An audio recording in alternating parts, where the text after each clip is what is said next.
I'm Adam Anshel for Pro Football Weekly as we continue our series looking at the best and worst draft picks at each spot since the year 2000. I'm joined by senior editor Eric Edholm. Eric, you've looked at all of these drafts. We're at the number 7 pick now. What did you find there? Well, there didn't appear to be much of a theme in terms of positions or anything like that. No fast risers, no guys who really slid down the draft.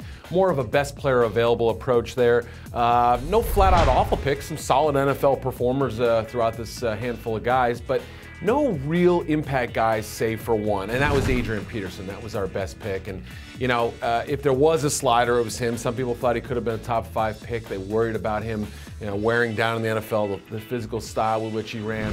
Hasn't been a huge issue in the NFL so far. He's only missed a handful of games, kicked the fumbling problem. One of the best running backs in the NFL, a no-brainer here. I think there's 6 teams probably kicking themselves still for not making that pick when they did. Now moving on to the other side of it, the worst, also a Viking.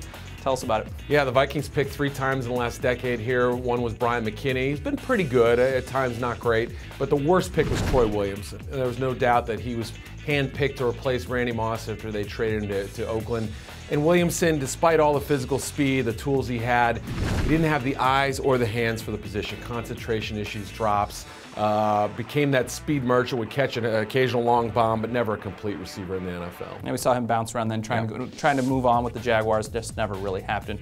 We appreciate it, Eric. We'll keep looking at all the draft spots, and for all the best draft information, be sure to follow us on Twitter or go to ProFootballWeekly.com.